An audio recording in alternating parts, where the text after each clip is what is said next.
You know, we all have a street name. We probably don't think about it much. But what if your country decided to name every single street all at once? Well, today we're diving into the story of Ghana's ambitious plan to do just that. A plan that turned into a massive, high-stakes drama pitting ambition against chaos and culture. I mean, just stop and think about that for a second. How do you even begin to name every single street in an entire country? It's a colossal task, right? You're not just tacking up signs, you're basically creating a brand new map for a whole nation, a system that could change how the country works from the ground up. So what happens when you try to pull it off in one giant push? Well, you get this. In 2013, Ghana's President John Mahama laid down a wild ultimatum to all of the country's local chief executives: name every street, number every property, and do it in 18 months or you're fired. Just like that, this huge infrastructure project became a political pressure cooker with jobs on the line. So you have to ask, why the insane urgency? Why risk so much political capital on something like street signs? Well, as it turns out, the goal was about way more than just making it easier to find your way around town. This was about a fundamental leap forward for the whole country. See, the potential here was absolutely huge. A proper, standardized address system meant ambulances and fire trucks could actually find you in an emergency. It meant businesses could deliver packages reliably, and for the government, this was the big one.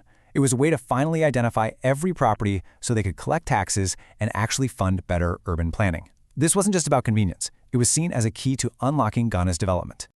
But even the best intentions can crash into harsh reality.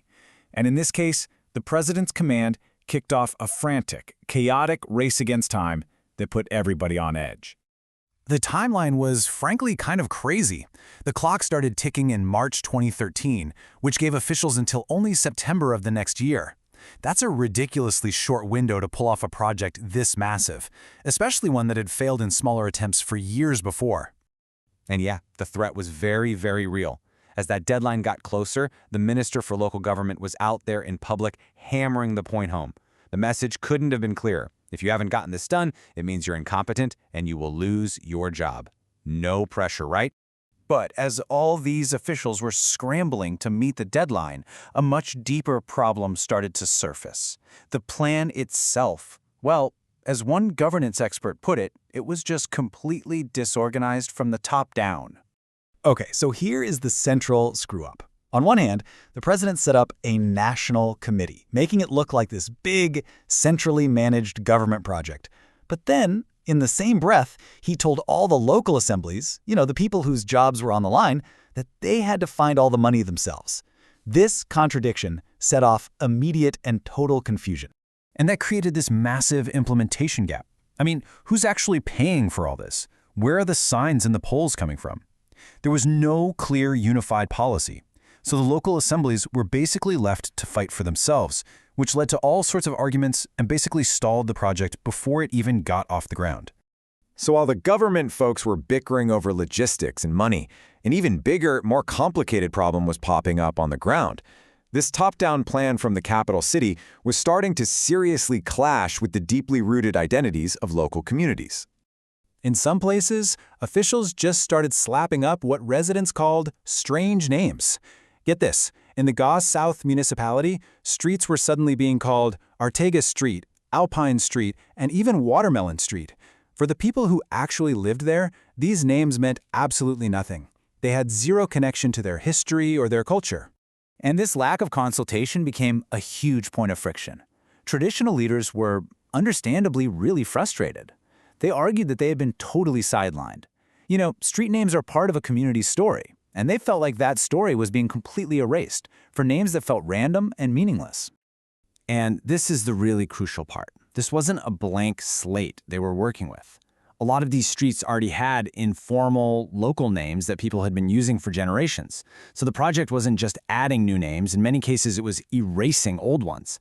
And that felt like a direct attack on their local identity. So with all this logistical chaos, all this confusion from the top, and this growing cultural conflict, what do you think happened when the president's 18-month deadline finally came and went? Yep, you guessed it. Despite all the pressure and all the threats, the deadline passed, and almost none of the districts had actually finished the job. The grand ultimatum, the big threat, had pretty much failed. 2 years later, people were calling the whole thing a street naming fiasco. Reports came out saying that not even half of the work had been done. The ambitious plan had just fizzled out, leaving this messy patchwork of named and unnamed streets all across the country. But the story doesn't quite end there. In 2018, the government tried to learn from its mistakes. They issued a whole new set of guidelines to try and bring some order to the chaos. For example, they said streets should really only be named for people who have passed away, and that names have to be respectful and simple, a really clear attempt to avoid the cultural clashes that blew up the first time. In the end, Ghana's story really shines a light on this universal problem. You learn that progress isn't just about big, top-down plans and scary deadlines. It's actually a delicate balancing act between the future a country wants and the past it comes from. And it leaves us with this really critical question. How does any nation build its future without paving over its past?